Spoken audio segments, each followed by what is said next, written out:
सादर करत आहोत डिजिटल बीड न्यूज, सर्वात आधी, सर्वात जलद.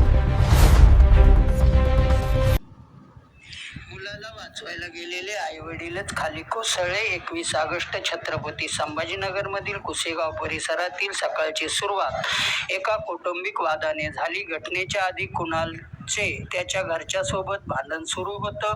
काही माहितीनुसार कुणालला आयफोन हवा होता. EMI व इतर खर्चासाठी पैसे न मिळाल्याने वाद झाल्याचे सांगितले जात आहे. वादाचे नेमके कारण अद्यापही स्पष्ट झालेले नाही.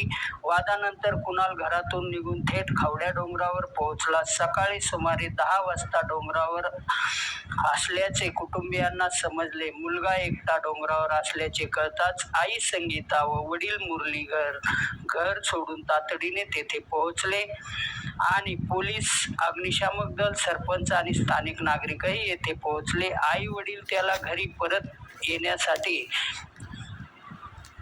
समजावत होते. आईने हात जोडून विनवणी केली. मंगळसूत्र काढून देत होती.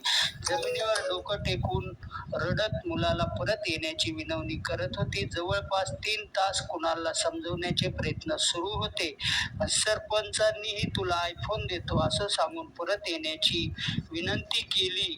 तब्बल 3 तासानंतर कुणाल काहीसा ऐकण्याच्या मनस्थितीत आला. त्याच वेळी वडील मुरलीधर त्यांच्या जवळ गेले आणि त्याचा हात पकडण्याचा प्रयत्न केला. मात्र त्याच क्षणी कुणालने खाली उडी घेतली व त्याचा हात पकडलेला असल्याने वडीलही त्याच्या सोबत खाली पडले. डोळ्यासमोर मुलगा आणि पती दोघेही पडल्याचे पाहून आई संगीता यांनाही मोठा धक्का बसला आणि काही क्षणातच त्याही खाली कोसळल्या. या दुर्दैवी घटनेतून कुणाल, मुरलीधर आणि संगीता तिघांचाही मृत्यू झाला. एक कौटुंबिक वादाने सुरू झालेला हा प्रसंग काही तासातच एक अख्ख्या कुटुंबाचा आयुष्याचा शेवट ठरला. आयुष्यात कितीही मोठी अडचण आली तरी जीव संपवणं त्याच्यावरचा मार्ग नाही. काही हवं असेल तर ते स्वतःच्या कष्टाने मिळवण्याचा प्रयत्न करा. छोट्या मोठ्या गोष्टीसाठी टोकाचा निर्णय घेण्यापूर्वी आपल्या आई वडिलांचा आणि कुटुंबाचा विचार करा. एका छोट्याशा वादामुळे आज एक अख्खं कुटुंबच संपून गेलं. कठीण वेळ कायमची नसते,